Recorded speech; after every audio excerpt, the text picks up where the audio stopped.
Hello friends, welcome to exam math. आज का ये वीडियो प्रॉफिट एंड लॉस का तीसरा वीडियो है और इस वीडियो में हमने कुछ इंपॉर्टेंट क्वेश्चन को सिलेक्ट किया है और उसको बहुत ही शानदार ट्रिक से लगाया है। कई सवालों को तो मैं दो दो तरीके से लगाया हूँ, तो आप पूरा वीडियो ज़रूर देखिए। चलिए वीडियो स्टार्ट करते हैं।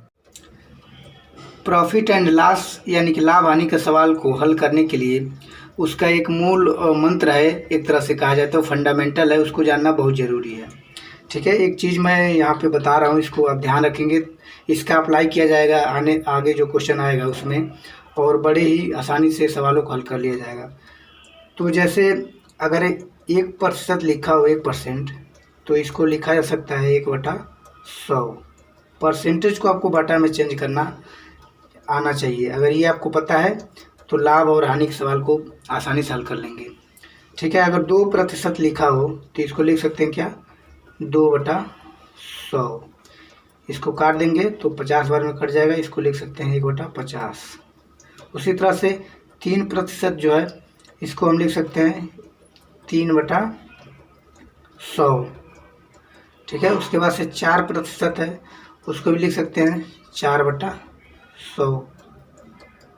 सॉरी, 5% को लिख सकते हैं 5/100। ठीक है, ये 4% है, 4/100 है, इसको काट सकते हैं 25 बार में, ये कट जाएगा। तो यहाँ 1/25 भी लिख सकते हैं, इससे कंफ्यूज नहीं होना है। 5/100 है, इसको ये 20 बार में कट जाएगा 5 से, तो इसको 1/20 भी लिखा जा सकता है, इससे भी कंफ्यूज नहीं होना है। इसी का इस्तेमाल किया जाएगा सवाल को लगाने में, और बहुत ही बड़े बड़े सवालों को कम समय में और आसानी से लगाया जा सकता है अगर ये सब पता है तो चलिए अब क्वेश्चन की तरफ बढ़ते हैं। पहला क्वेश्चन है, कोई वस्तु 5% के लाभ से बेची जाती है। 5% के लाभ से बेची जाती है, विक्रय मूल्य तथा क्रय मूल्य का अनुपात होगा।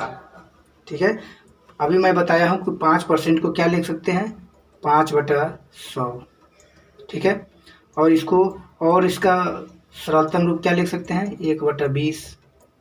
ठीक है, क्योंकि 5 से 100 कटता है 20 बार में, तो 1/20 हो गया। अब इसमें होता क्या है, इस चीज़ को आप लोग हमेशा के लिए याद रखिए। अगर लाभ हानि का सवाल लगाना है तो इस चीज़ को याद रखिए, जो नीचे रहता है वह क्रय मूल्य के बराबर होता है और जो ऊपर आता है वह लाभ या हानि होता है। यानी कि किसी वस्तु को बेचने में अगर जितना लाभ हो या फिर हानि हो तो उसको ऊपर लिखा जाता है, और जो क्रय मूल्य होता है उस वस्तु का उसको नीचे लिखा जाता है। तो यहाँ पर 20 जो है यह क्रय मूल्य है और ऊपर जो है ये लाभ है। इसको हमेशा याद रखिए, कभी बदलता नहीं है। इसको याद रखेंगे तो कोई भी सवाल लगा सकते हैं। तो चलिए अब आप बात को आगे बढ़ाते हैं। 20 रुपये की वस्तु को 1 रुपये के लाभ पर बेचा जाए तो उसका विक्रय मूल्य कितना हो जाएगा, 21 रुपये हो जाएगा। विक्रय मूल्य कितना हो गया, 21 रुपये। 20 रुपये की वस्तु को 1 रुपये के लाभ पर बेचा गया तो वस्तु का विक्रय मूल्य कितना हो गया, 21 रुपया। ठीक है, और क्रय मूल्य कितना है, 20 रुपया। विक्रय मूल्य हो गया 21 रुपया, तो इसका अनुपात कितना हो जाएगा, विक्रय मूल्य और क्रय मूल्य का अनुपात पूछ रहा है क्वेश्चन में। तो विक्रय मूल्य हो गया 21 रुपये और क्रय मूल्य है 20 रुपये, तो इसका अनुपात कितना हो जाएगा, 21/20। तो इसको ये जो फार्मूला मैं बताऊँ इसको यूज करके कम समय में सवाल को लगाया जा सकता है। ऑप्शन नंबर इसमें तीसरा सही हो जाएगा। चलिए नेक्स्ट क्वेश्चन देखते हैं। यह सवाल भी अभी जो हम लोग सवाल लगाए हैं उसी के जैसा है बिल्कुल। यदि किसी वस्तु पर 15% की हानि हो तो उसके क्रय मूल्य और विक्रय मूल्य का अनुपात क्या होगा। उसमें लाभ दिया था, यहाँ पर हानि दिया है 15% का। ठीक है, तो यहाँ पर हम लिख देंगे 15%। यहाँ हमने लिख दिया 15%। इसको क्या लिख सकते हैं, 15/100। ठीक है, अभी मैं बताया था। इसको काट दीजिए 5 से, 5 या 15 और 20 बचे 100। ये हो गया 3/20। इसमें क्या पता चल गया कि जो नीचे है वो क्रय मूल्य है, तो यानी कि 20 रुपया हो गया क्रय मूल्य। ठीक है, और 3 रुपये क्वेश्चन में 15% की हानि की बात कर रहा है, तो 3 रुपये इसमें हानि हो जाएगा। तो अगर 20 रुपये की वस्तु हो और 3 रुपये नुकसान पे उसको बेचा जाए तो कितने रुपये में बिकेगी, 17 रुपये में। ठीक है, तभी तो 3 रुपये हानि होगा। और इसमें पूछ रहा है क्रय मूल्य और विक्रय मूल्य का अनुपात। तो क्रय मूल्य कितना हो गया 20 हो गया और विक्रय मूल्य हो गया 17 रुपया, क्योंकि 3 रुपये का हानि हुआ है तो 20 में से 3 को घटा देंगे 17 हो गया। तो इसका अनुपात कितना हो जाएगा 20:17। बस ऑप्शन नंबर इसमें दूसरा सही है। तो इस तरीके से अगर इस चीज़ को आप समझ गए कि प्रतिशत को बट्टा में कैसे लिखा जाता है और नीचे जो रहता है उसको क्रय मूल्य कहा जाता है, ऊपर जो रहता है इसको लाभ या हानि कहा जाता है। यह डिपेंड करता है कि क्वेश्चन में क्या कह रहा है, हानि की बात कर रहा है या लाभ की बात कर रहा है। ठीक है, तो इस तरह से हमने यहाँ पे लिख दिया। ये 20 रुपये का क्रय मूल्य हो गया, 3 रुपये का हानि हो रहा है तो इसका विक्रय मूल्य जाहिर सी बात है 17 रुपये होगा। तो इसका अनुपात कितना हो जाएगा 20:17। ठीक है, ऑप्शन नंबर इसमें दूसरा सही है। चलिए नेक्स्ट क्वेश्चन देखते हैं। यदि किसी वस्तु के क्रय मूल्य तथा विक्रय मूल्य 10:11 के अनुपात में हो तो लाभ प्रतिशत कितना होगा। ठीक है, ये भी उसी के जैसा है, बस थोड़ा सा इसमें चेंजिंग किया है। और ये सब क्वेश्चन एग्जाम में बहुत ज़्यादा पूछे जाते हैं, इसी तरह का पूछा जाता है। तो क्रय मूल्य और विक्रय मूल्य का अनुपात कितना दिया है 10:11। ठीक है, यह क्रय मूल्य है और यह है विक्रय मूल्य, इनका अनुपात दे दिया है। पूछ रहा है कि लाभ प्रतिशत कितना होगा। तो इसमें देखिए 10 रुपये की वस्तु को, ठीक है, 11 रुपये में बेचा जा रहा है। इस अनुपात का मतलब यही होता है कि जो 10 रुपये की वस्तु है उसको 11 रुपये में बेचा जा रहा है, तो कितने का लाभ हो रहा है। अगर कोई वस्तु आप 10 रुपये में खरीदें और 11 रुपये में उसको बेच दें तो 1 रुपये का लाभ होगा। ठीक है, तो 1 रुपये का लाभ हो जाएगा। अब आपको कितने रुपए पर लाभ होगा 10 रुपये पे। आपने 10 रुपये खर्च किया तब जाकर उस वस्तु को 1 रुपये का लाभ यानी कि 11 में बेचा, तो 1 रुपये का लाभ हो गया कितने पर 10 पर। तो जिस पे जितने पर लाभ होता है उसको नीचे लिखते हैं और इसमें 100 से गुणा कर दीजिए। प्रतिशत में बताना है तो 100 से एक जीरो कट जाएगा, तो इसका आंसर कितना आ जाएगा 10%, यानी कि 10% का लाभ होगा। तो ऑप्शन नंबर इसमें पहला सही हो जाएगा। चलिए नेक्स्ट क्वेश्चन देखते हैं। एक वस्तु का क्रय मूल्य अनुपात विक्रय मूल्य है ए संबंधे बी। यदि बी ए का 200% है तो क्रय मूल्य का लाभ प्रतिशत क्या होगा। ठीक है, देखिए इसमें क्या दिया है, क्रय मूल्य और विक्रय मूल्य, इसका अनुपात दे दिया है कितना ए अनुपात बी, यह दे दिया है। यह क्रय मूल्य है और यह विक्रय मूल्य है, इसका अनुपात दे दिया है क्वेश्चन में। आगे कह रहा है कि जो बी है वह ए का 200% है, यानी कि जो बी है वह ए का 200% है, तो ए का 200% निकाल देंगे। ठीक है, यहाँ 2 जीरो कट गया तो बी बराबर कितना आ जाएगा 2a आ जाएगा। बी बराबर आ गया 2a। अब इसको हम यहाँ से इस चीज़ को यहाँ लिखेंगे। ठीक है, ए अनुपात है ये तो सही है, बी जो है इसके जगह पर हम 2a रख सकते हैं क्योंकि बी का मान आ गया है 2a, तो यहाँ पर हम रख दिए 2a। ए से ए कट जाएगा तो यहाँ कितने बचेगा 1 और यहाँ पे बचेगा 2। अब देखिए यह हो गया क्रय मूल्य और यह हो गया विक्रय मूल्य, यानी कि 1 रुपये की वस्तु को 2 रुपये में बेचा जा रहा है। तो 1 रुपये की वस्तु को 2 रुपये में बेचेंगे तो कितना लाभ होगा 1 रुपये का लाभ होगा, 1 रुपये का लाभ होगा। और कितने रुपये पे होगा 1 रुपया पे होगा, क्योंकि आप 1 रुपया खर्च किए किसी वस्तु को खरीदे और 2 रुपये में बेचे, तो आपका तो जो मूल खर्चा है वो 1 ही रुपया है और 1 ही रुपये पे आपको 1 रुपये का लाभ मिल रहा है ना, तो 1 को यहाँ लिख देंगे। जितने पे लाभ होता है उसको नीचे लिखते हैं और प्रतिशत में बताना है तो 100 से गुणा करेंगे क्योंकि लाभ प्रतिशत पूछ रहा है। तो ये कितना हो जाएगा 100% इसका आंसर हो जाएगा। ठीक है, ऑप्शन नंबर इसमें तीसरा सही हो जाएगा, 100% लाभ होगा। चलिए नेक्स्ट क्वेश्चन देखते हैं। एक व्यक्ति 2 मशीनों में से प्रत्येक को 396 रुपये में बेचता है। एक पर उसे 10% का लाभ होता है और दूसरे पर 10% की हानि होती है। पूरे सौदे में उसका लाभ या हानि बताइए। ठीक है, कोई व्यक्ति है 396 रुपये की 2 वस्तुएं हैं, दोनों वस्तुओं को सेम मूल्य पे ही बेचता है, 396 रुपये में ही दोनों को बेचता है, लेकिन एक पर उसको 10% का लाभ होता है और दूसरे पे उसको 10% की नुकसान होता है, 10% की हानि होती है। ठीक है, तो आपको बताना है कि उसको लाभ हुआ, फाइनली उसको क्या हुआ, पूरे सौदे में उसको लास्ट में लाभ हुआ कि हानि हुआ। तो ऐसे सवालों में इस तरह का जो सवाल होता है उसमें केवल नुकसान ही होता है लास्ट में। तो इतना तो कंफर्म हो गया उसका हानि होगा लास्ट में। लेकिन अभी कितना होगा इसी को बताना है। तो इसको हम दो मेथड से लगाएंगे। पहला मेथड है एक फार्मूला होता है एक्स, हम लिख दिए एक्स स्क्वायर बटा 100%। ठीक है, यह एक फार्मूला है, इसको याद रखिए कि अगर कोई वस्तु सामान्य मूल्य पर बेची जाए, समान विक्रय मूल्य पर बेची जाए और उसको समान लाभ और हानि हो, जैसे इसमें 10% का लाभ भी हो रहा है और 10% का हानि भी हो रहा है, तो ऐसे सवालों में इस फार्मूला को अप्लाई करेंगे और एक्स स्क्वायर जो है इसके जगह पर जितना लाभ होता है या हानि होता है उसको लिख दिया, उसमें से कोई एक लिख दिया जाता है। जैसे 10% का लाभ है तो हम इस फार्मूला में लिख देंगे 10।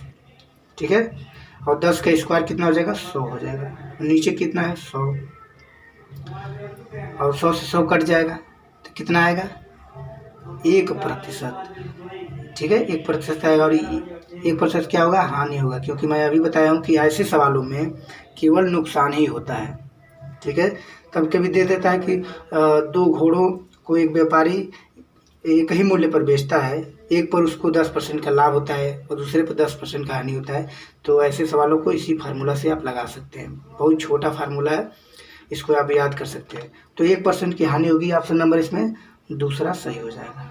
ठीक है, चलिए इसका दूसरा मेथड जो सेकेंड मेथड है उसको देखते हैं। दूसरा मेथड क्या है, पहले आप देखिए कि पहले वस्तु मशीनों को बेचने पे, पहली मशीन को बेचने पे कितने % का लाभ हो रहा है। क्वेश्चन को पढ़िए तो इसमें 10% का लाभ हो रहा है। ठीक है, तो हम यहाँ पे लिख देंगे 10%। यहाँ हमने लिख दिया 10%।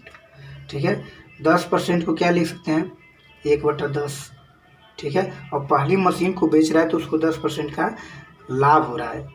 तो अगर 10 वस्तु को, अगर कोई 10 रुपये की वस्तु है और उसको 1 रुपया लाभ पे बेचा जाए तो उसका विक्रय मूल्य कितना हो जाएगा। 10 रुपये की वस्तु है और 1 रुपया या लाभ हो रहा है तो 11 रुपये में बेची होगी, तभी तो उसको 1 रुपया लाभ होगा। दूसरा क्या कर रहा है कि दूसरी वस्तु पर, दूसरी मशीन पर उसको 10% का हानि हो जा रहा है, यानी कि नुकसान हो रहा है। तो इसको भी हम लिख सकते हैं 1/10, क्योंकि मैं बता दिया हूँ कैसे लिखना है। अब इसमें क्या होगा 10 रुपये की वस्तु है, नुकसान हो रहा है 1 रुपये का, तो इसको कितने में बेचा होगा 9 रुपया में।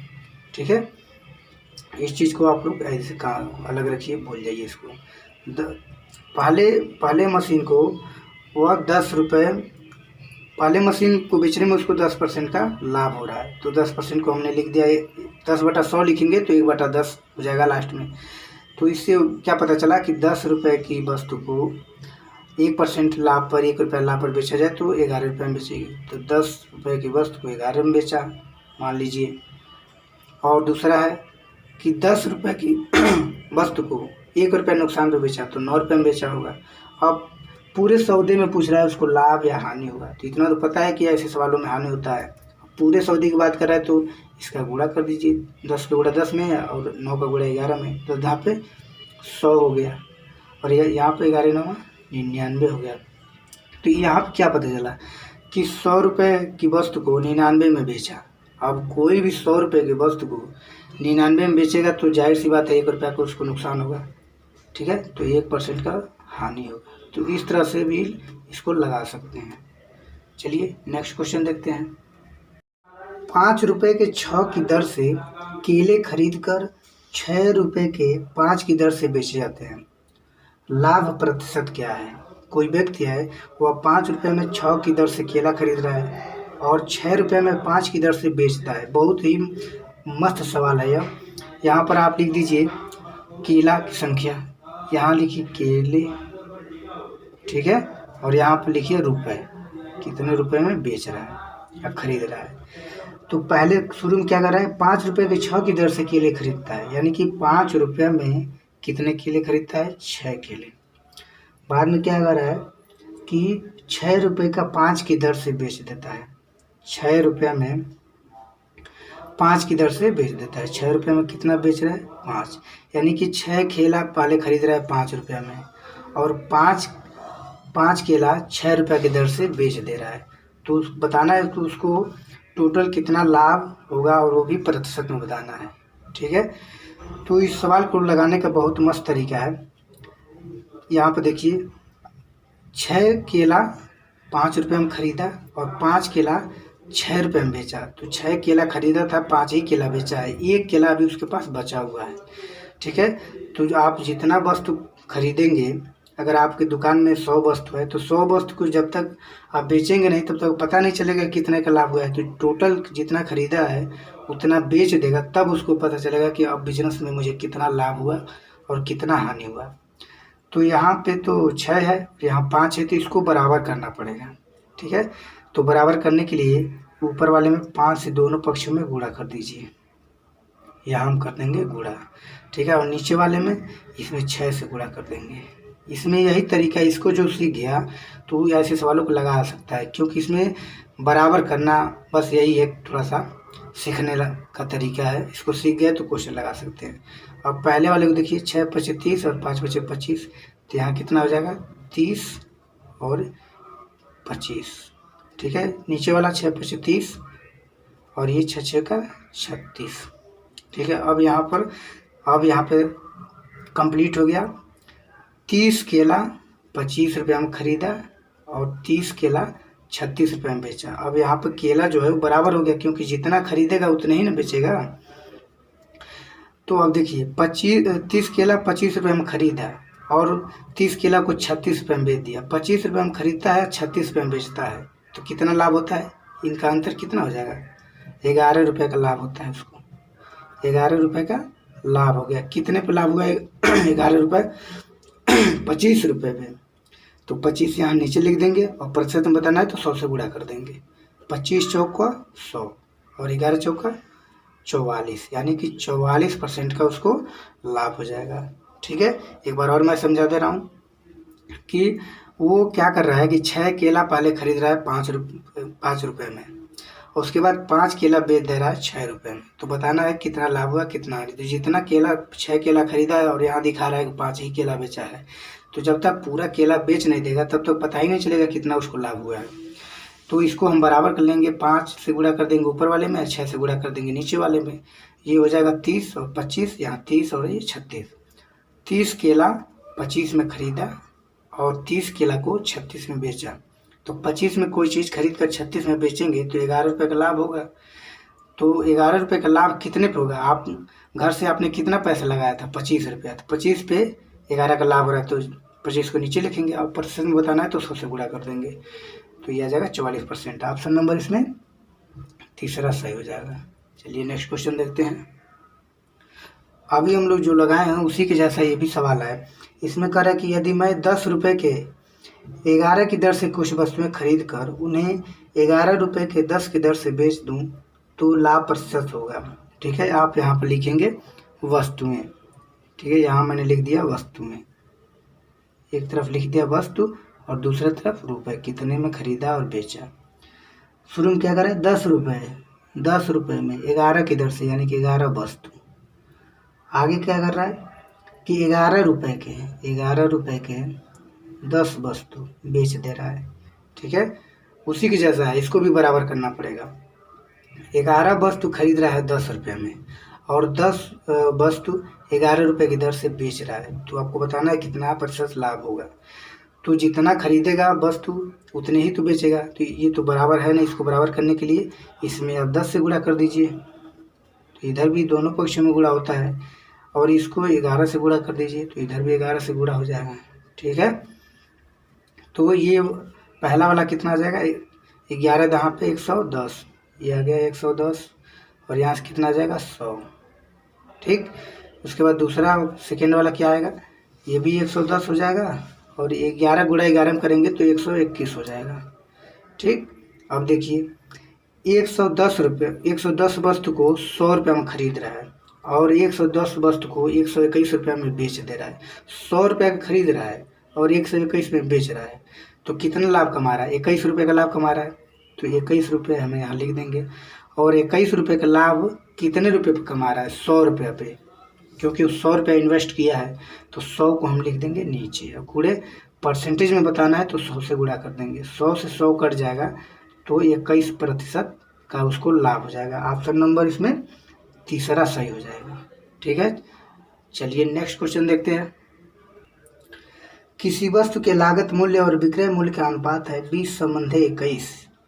उस पर प्राप्त होने वाला लाभ प्रतिशत बताइए। ठीक है, वस्तु का क्रय मूल्य और विक्रय मूल्य का अनुपात कितना है? 20:21 है। 20:20:21 यह दिया हुआ है क्वेश्चन में। ठीक है, पूछ रहा है कि उस पर होने वाला लाभ प्रतिशत कितना है। अब इसी अनुपात से इसको लगा दिया जाएगा। इसके पहले इसी के जैसा सवाल लगाए थे। तो 20 रुपये की वस्तु है, 21 रुपये में बेच रहा है, कितने का लाभ हो रहा है? 1 रुपये का। 1 रुपये का लाभ कितने पर हो रहा है? 20 पर। 100 से गुणा कर दीजिए, 20 25 100, यहाँ पर कितना आ जाएगा? 5, यानी कि 5% का उसको लाभ हो रहा है। ऑप्शन नंबर कौन सा सही हो जाएगा? ऑप्शन नंबर दूसरा सही हो जाएगा। चलिए नेक्स्ट क्वेश्चन देखते हैं। चीनी की कीमत में 25% वृद्धि हो गई। तदनुसार यदि एक गृह स्वामी चीनी पर अपना खर्च बढ़ाना न चाहे तो उसे उसकी खपत में कितनी कमी करनी होगी। यानी कि चीनी का दाम बढ़ गया 25%, तो बताना है कि एक गृह स्वामी वो चाहता नहीं है कि वो ज़्यादा पैसे खर्च करे, तो बताइए वो चीनी की खपत में कितना कमी कर देगा। इसको 2 मेथड से लगाया जाएगा। ठीक है, पहला मेथड क्या है? एक फार्मूला होता है ऐसे सवालों के लिए कि अगर रेट बढ़ जाती है तो उस कंडीशन में फार्मूला होता है। यहाँ पर अगर मान लीजिए 1% का रेट बढ़ गया, 1% किसी वस्तु का रेट, तो उसके खपत में कमी या वृद्धि जो होता है उसका फार्मूला होता है A/100 प्लस माइनस A और गुणे 100। ठीक है, ये फार्मूला होता है, इसको याद रखिए। इससे बहुत कम समय में सवाल को लगा सकते हैं। अब यहाँ पे प्लस माइनस 2 दिया है। अगर सवाल में कहेगा कि 25% की कमी हो गई तो माइनस कर देंगे 100 में से, और कहेगा कि 25% की वृद्धि हो गई तो 100 में 25 जोड़ देंगे। 25 की जगह पर कुछ भी दे सकता है, 40 भी, 20 भी। तो इस सवाल में 25% की वृद्धि हो रही है तो हम जोड़ेंगे। ठीक है, तो यहाँ लिख देंगे 25 की वृद्धि हो रही तो 25 लिख दिया, और वृद्धि हो रही तो 100 में 25 जोड़ देंगे। 100 में 25 जोड़ेंगे 125 हो जाएगा, और गुणे 100। ठीक है, 25 25 125, 5 से 100 कटेगा 20 बार में, तो फाइनली आंसर कितना आएगा? 20। यानी कि 20% की कमी करनी पड़ेगी उसको अपने खपत में। यानी कि जितना चीनी ला रहा था पहले, उसमें अब उसको 20% की कटौती करनी पड़ेगी, तभी उसका पैसा जो है वो ज़्यादा खर्च नहीं होगा। तो ऑप्शन नंबर इसमें दूसरा सही हो जाएगा, ऑप्शन नंबर 2 सही है। चलिए इसका सेकेंड मेथड देखते हैं कि कैसे लगता है। अगला मेथड है कि 25% की वृद्धि हो रही है। ठीक है, तो यहाँ लिखेंगे 25% हमने यहाँ पे लिख दिया। अब मैं बताया था कि इसको क्या लिख सकते हैं? 25/100 लिख सकते हैं कि नहीं? 25/100 लिख दिया। इसको काट देंगे तो कितना आ जाएगा? 1/4। अब बस यहीं से खेल शुरू होता है कि 4 रुपये की वस्तु थी पहले, ठीक है, और उसका दाम 1 रुपया बढ़ गया है। चीनी ही मान लीजिए पहले 4 रुपया केजी था, उसका दाम 1 रुपया बढ़ गया। तो अब पहले था 4 और 1 रुपया बढ़ गया, तो उसका दाम अब कितना हो गया होगा? 5 रुपया। ठीक है, तो चीनी पहले 4 था, 1 रुपया दाम उसका बढ़ा तो हो गया 5 रुपया। अब कोई भी अगर चीनी का दाम बढ़ जाएगा और अब चाहता नहीं है कि ज़्यादा पैसे खर्च करे, तो चीनी में उसको कमी करना पड़ेगा। तो इसका उल्टा हो जाएगा उसका खपत। इसका उल्टा 4 में वो पहले चीनी का मूल्य था 4 रुपया, अब हो गया 5 रुपया। तो कोई व्यक्ति होगा वो पहले 5 खरीद रहा होगा, तो अब खरीदेगा कितना? 4, क्योंकि जिस रेशियो में दाम बढ़ता है उसी के रेशियो में उसका खपत कम करना पड़ेगा। तो 4 से अब 5 हो रहा है, तो आपको खपत भी तो 5 से 4 करना पड़ेगा, क्योंकि आप पहले 5 केजी मान लीजिए चीनी ला रहे थे, अब दाम बढ़ गया 25%, तो आपको 4 केजी ही लाना पड़ेगा, तभी आपका खर्च जो है वो बैलेंस रहेगा। ठीक है, तो वही पूछ रहा है कि अपने खपत में कितने % की कमी करनी होगी। तो पहले 5 ला रहा था, अब कितना लाएगा? 4, तो कितना कमी करेगा? 1 का, तो 1 हम यहाँ लिख देंगे। ठीक है, कितने पे कमी करेगा? पहले 5 ला रहा था, अब 4 ला रहा है, तो 5 पर वह 1 की कमी कर दिया, तो 5 पर यहाँ हम 5 लिख देंगे। प्रतिशत में बताना है तो 100 से गुणा कर देंगे, ये कट गया 20%। तो इस तरह से भी लगा सकते हैं। ऑप्शन नंबर दूसरा सही हो जाएगा। चलिए नेक्स्ट क्वेश्चन देखते हैं। रवि कुछ टॉफियाँ 1 रुपये की 2 की दर से खरीदता है और उन्हें 1 रुपये की 5 की दर से बेचता है, उसकी हानि प्रतिशत क्या होगी। बिल्कुल वैसा ही सवाल है जैसा हमने पहले 2 सवाल इस तरह का लगाया है। ठीक है, रवि क्या करा, कुछ टाफियाँ 1 रुपये की 2 की दर से खरीद रहा है। तो यहाँ हम लिख देंगे टाफियाँ, यहाँ मैंने लिख दिया टाफियाँ, टाफियाँ, ठीक है, और यहाँ पर लिख दिया रुपये। क्या कर रहा है, 2 की दर से 2 टाफियाँ खरीद रहा है 1 रुपये की दर से। ठीक है, उन्हें 1 रुपये की 5 की दर से बेच रहा है, यानी कि 5 टाफी को 1 रुपये की दर से बेच दे रहा है। अब इसमें उन सवालों से थोड़ा सा इसमें डिफरेंस है, थोड़ा सा। रवि उसमें दिया रहता था कितनी टाफियाँ खरीद रहा है, यहाँ पे दिया है रवि कुछ टाफियाँ खरीद रहा है। ठीक है, तो क्या करेंगे, इसमें भी बराबर किया जाता है, जितना खरीदा हुआ टाफी उतना ही तो बेचेगा।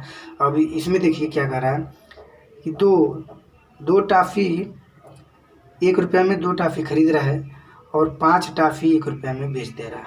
अब 2 टाफी कोई खरीदेगा तो 5 कहाँ से बेचेगा, तो इसको बराबर करना पड़ेगा। इसमें 5 से गुणा कर दीजिए दोनों पक्षों में, ठीक है, इसमें 2 से गुणा कर दीजिए, 2 हो गया। ठीक है, अब पहले वाला जो है इसका 5 से गुणा करेंगे तो हो जाएगा 5 दूनी 10, और ये कितना हो जाएगा 5 हो जाएगा, ये भी 10 हो जाएगा और ये 2 हो जाएगा। ठीक है, अब दोनों हो गया बराबर, जितना टाफी खरीदेगा 10 टाफी मान लीजिए खरीदा और 10 टाफी बेच दिया। 10 टाफी को खरीदता है 5 रुपये में, ठीक है, और 10 टाफी को बेचता है 2 रुपये में, तो उसको लाभ होगा कि हानि, जाहिर सी बात है उसको नुकसान होगा। 5 रुपया का वो खरीदा और 2 रुपये में बेच रहा है, तो 3 रुपये का उसको नुकसान हो गया, तो यहाँ लिख देंगे 3 रुपया। ठीक है, कितने पर नुकसान हुआ, 5 रुपये पर नुकसान हुआ, तो 100 से गुणा कर देंगे तभी प्रतिशत में निकलेगा उसका हानि। 5 से 100 कट जाएगा 20 बार में, अब 20 का गुणा करेंगे 3 में तो हो जाएगा 60, यानी कि 60% को हानि हो जाएगी रवि को। तो ऑप्शन नंबर इसमें कौन सा सही हो जाएगा, चौथा। ठीक है, तो ये थे प्रॉफिट एंड लॉस यानी कि लाभ हानि के सवाल। आई होप आपको अच्छा लगा होगा। अगर वीडियो अच्छा लगता है तो वीडियो को लाइक कीजिए। Thanks for watching.